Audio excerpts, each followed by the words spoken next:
Welcome to Circuit 42. Circuit 42. The one-stop location for all things geek. This episode is brought to you by our sponsors, Dragon's Lair San Antonio and Gotham Newsstand.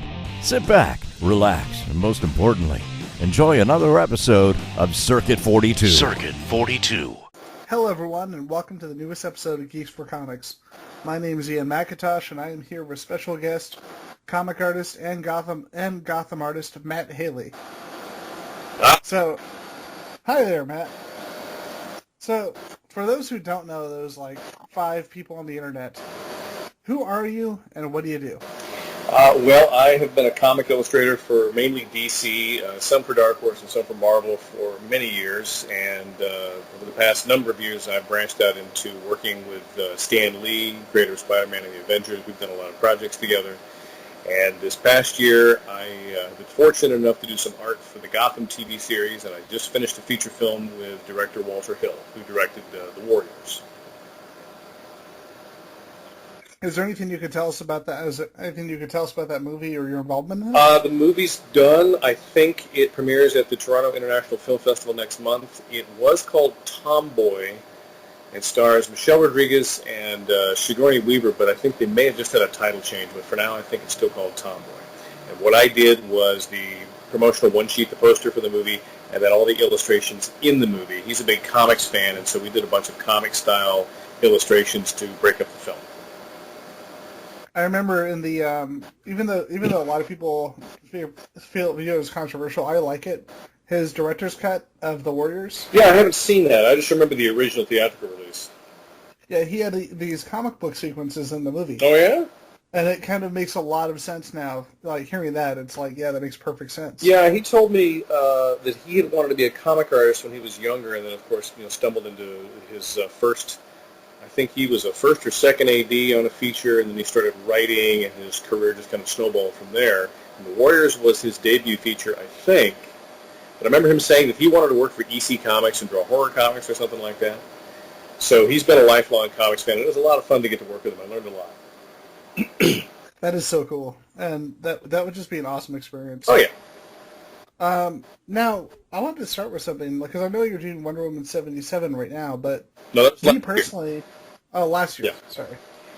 You were very busy. Well, it's a living. Yep. It just made me think of Flintstones with like the little bird, with like the little talking bird. Right. So, the first thing I saw your work was actually the Batman Batgirl one-shot. Oh, yeah. Oh, wow. That's a long time ago. Yeah, I was probably 12, actually. That was Kelly, me, and Carl Kiesel.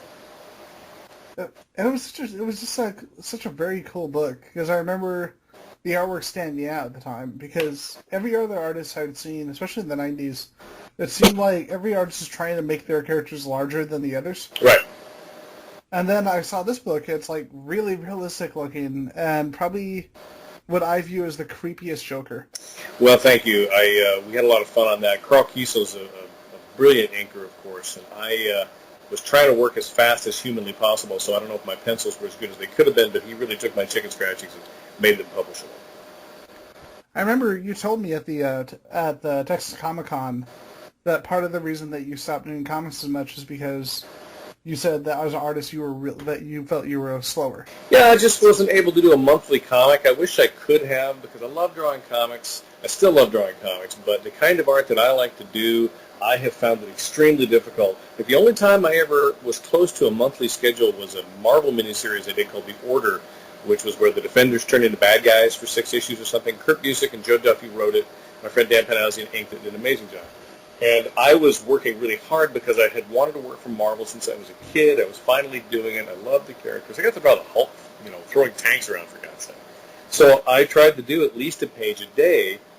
And then there was a scheduling issue, or one of the writers was slow or something, and they ended up taking 3 issues away from me, which really bummed me out because I felt like, okay, I'm doing something for Marvel, and I really don't want to screw this up. So the short answer is I just felt like I was too slow to do a monthly comic. And these days, I think it may be less important to do a monthly book, but, who knows? Yep. A lot nowadays, yeah, it seems like it just seemed like there's a lot of collaboration. There's so many different miniseries and things now that there's always that opportunity where you don't necessarily have to do a monthly book if you don't need to? I don't know. I mean, I hope so. I think the business has really changed, especially because you're able to do books digital only. A lot of companies do that. I also just put a lot of pressure on myself because I'm self-taught. I didn't go to art school or anything, so I'm having to kind of learn this stuff as I go. So that can also slow you down.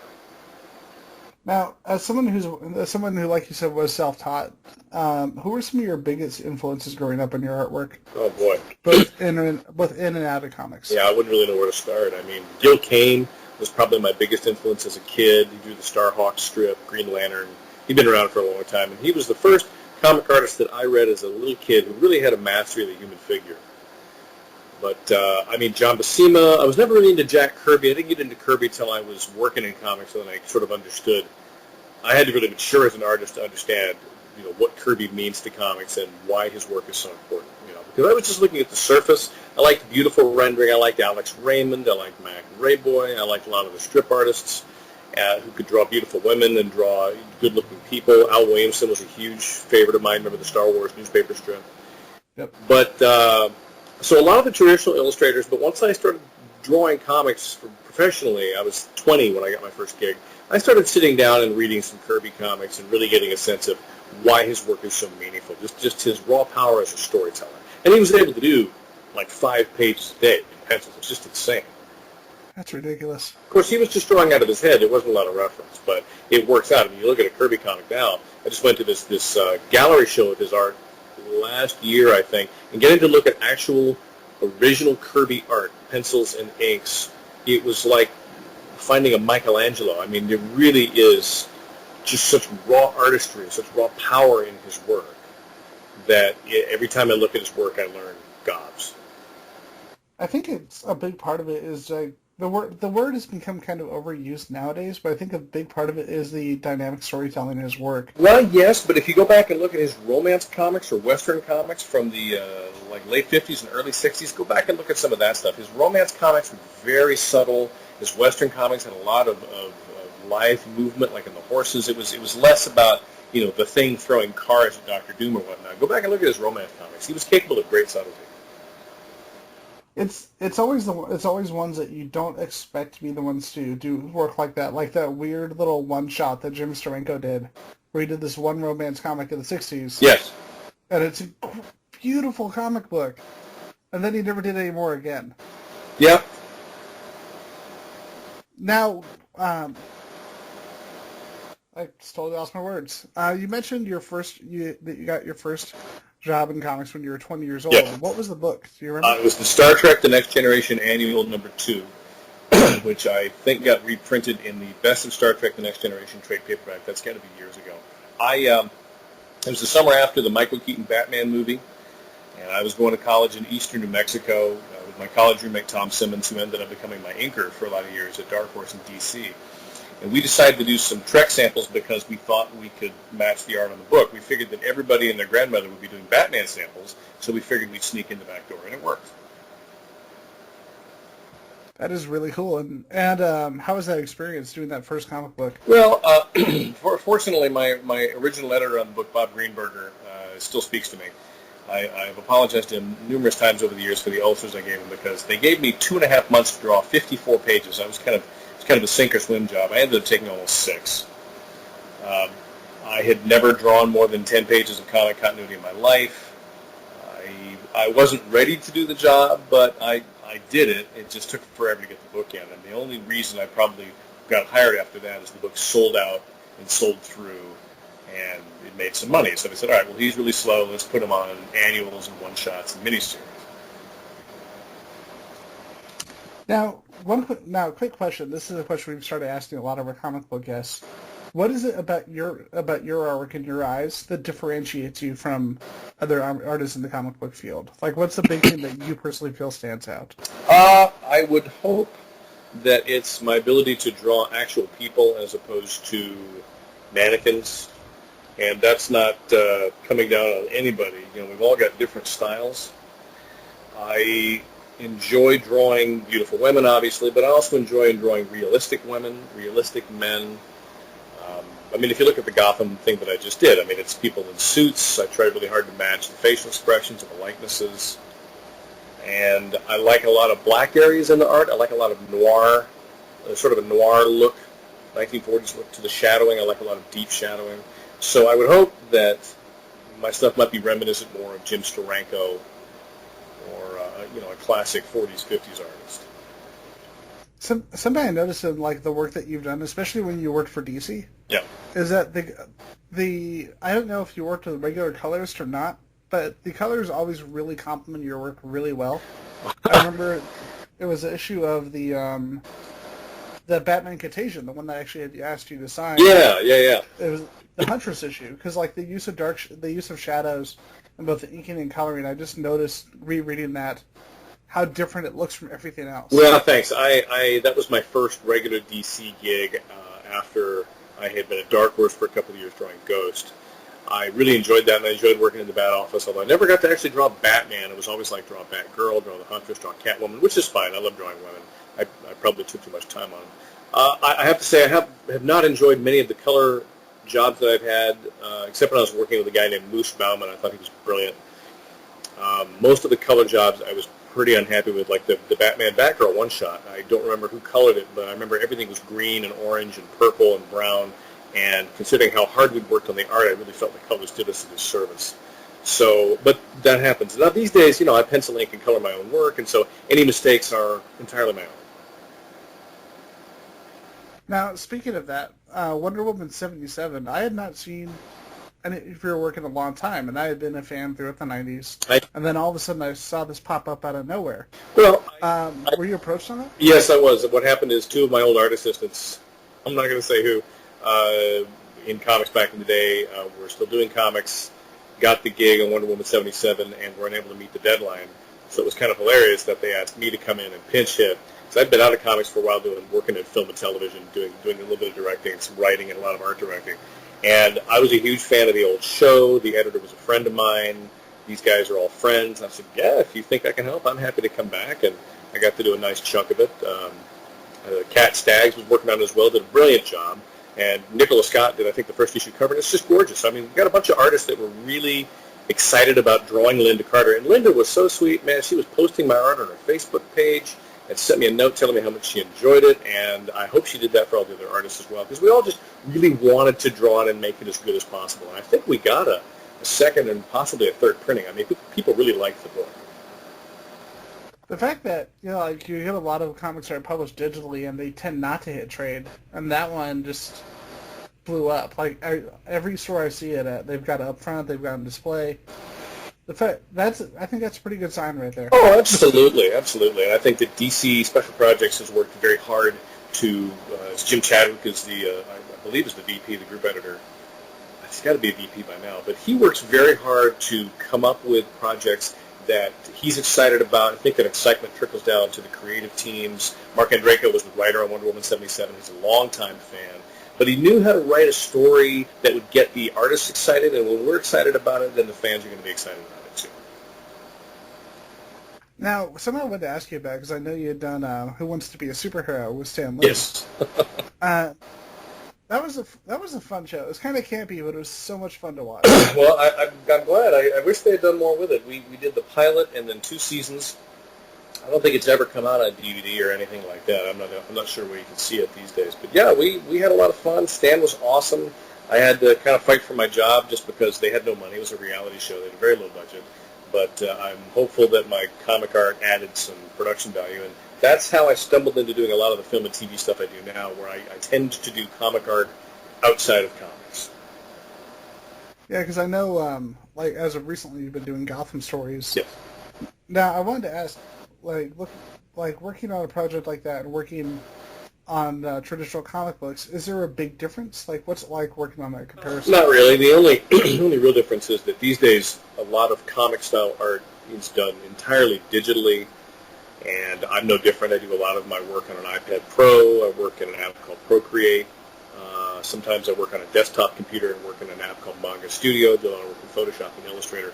The point being that there's a lot of digital tools that just made me a lot faster at doing comic art. So now, theoretically, I could probably do a monthly comic, but I'm pretty busy doing the film and TV stuff, so I might save that for doing my own work, because it's hard to say. But as far as the differences, the only real difference, let's take Gotham Stories as an example, is they needed to animate it. It was a motion comic. In order to do that, I had to set up the art for animation. So I drew the pages in the traditional portrait style for comics, because I think they were going to print it as well. I don't know if that happened. But the backgrounds all had to be completely drawn, and then the figures had to be on a separate layer. And then there were times where I had to break up the bodies, so an arm might be on a separate layer, the head might be on a separate layer. I might create a group layer that would have an eye blink cycle for animation. So it's, I think they call it 2.5D. Now, with that, I know with the story of the Gotham Stories was set between Worse Than a Crime and Mr. Freeze. Yes. Now, how are you going to be coming back and doing any more with any further episodes? Well, I hope so. I haven't heard anything. They pretty much just call me and say, hey, let's do it, but I haven't heard anything. I really hope we get to do some more, because people seem to enjoy it. The Gotham fans have really come out in force, especially the cosplayers. Every con I've done this year, and I haven't done conventions in years, so it's been kind of a new experience for me. But they've all loved it.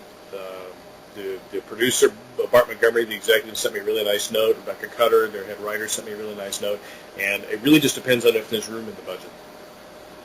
I think, to be honest, I have not been a fan of previous motion comics, and I think a big part of why I enjoyed this one, two things. The fact that the artwork was actually made for animation. Yeah.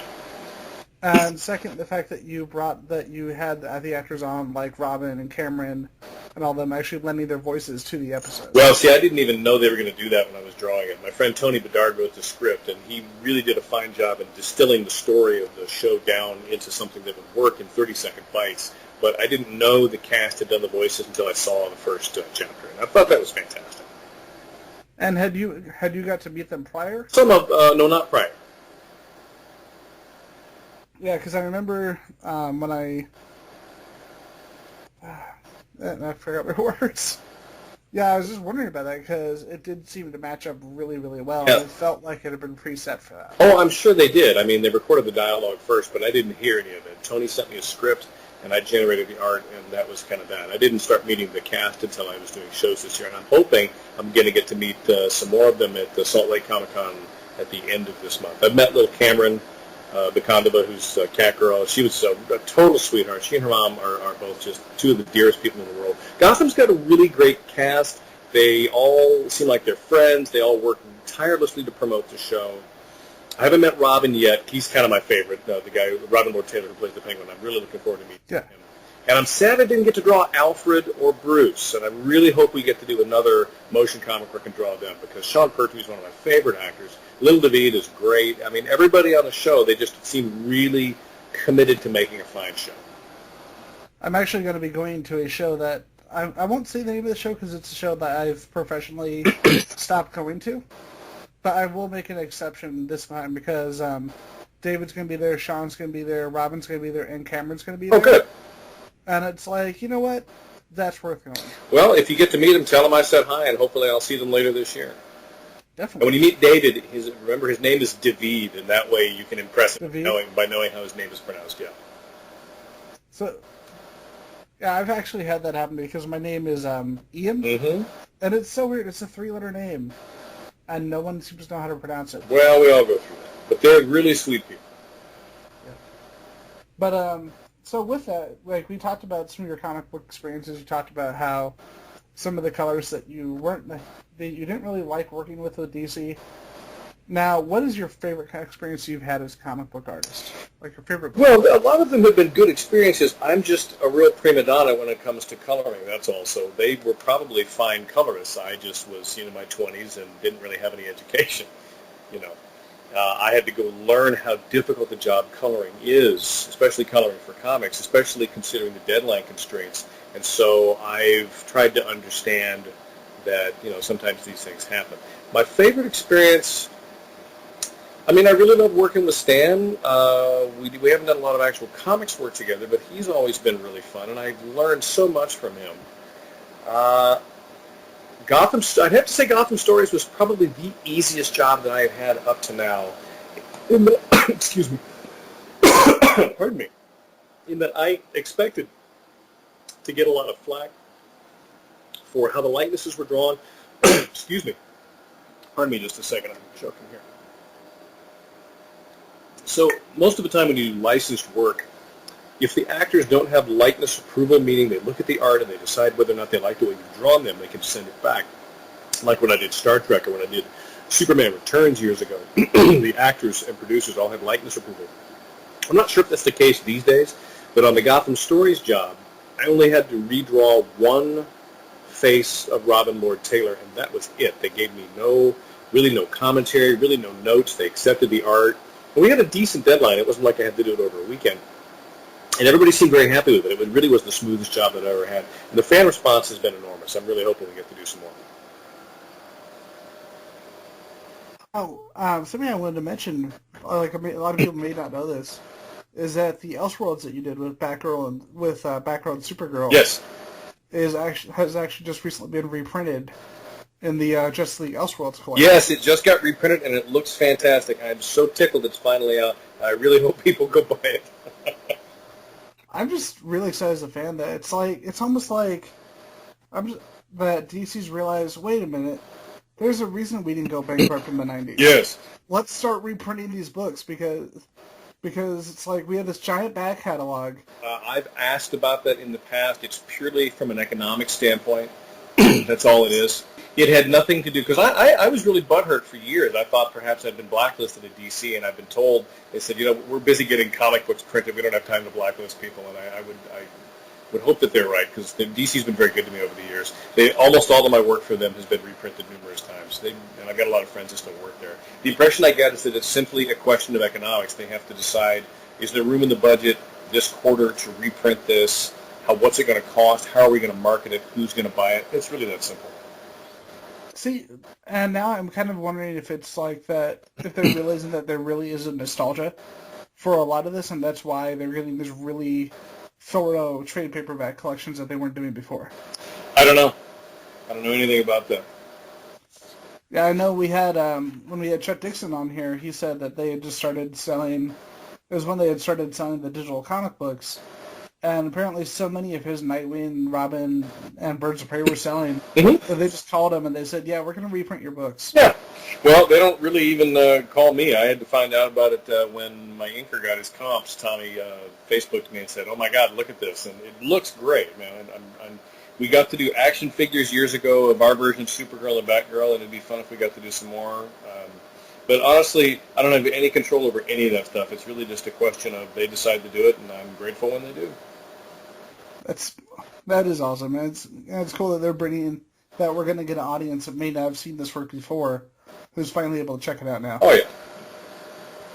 All right. So with that, did you have anything else that you want to talk about before we brought the show to a close? I think the only thing I'd like to say is I'm just really tickled that people like the Gotham Stories. Thanks so much. I've met a lot of the fans this past year at conventions, and the Wonder Woman 77 fans as well.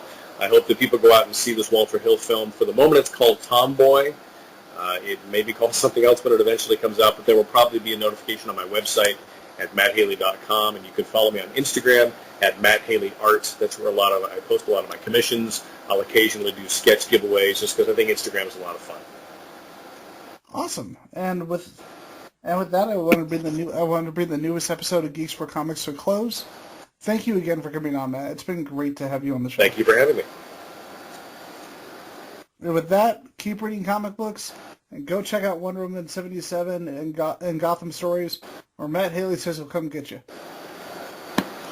That last part may not be true. You've been listening to Circuit 42, brought to you by Dragon's Lair San Antonio and Gotham Newsstand. Join us for our next episode. For all things geek. Circuit 42.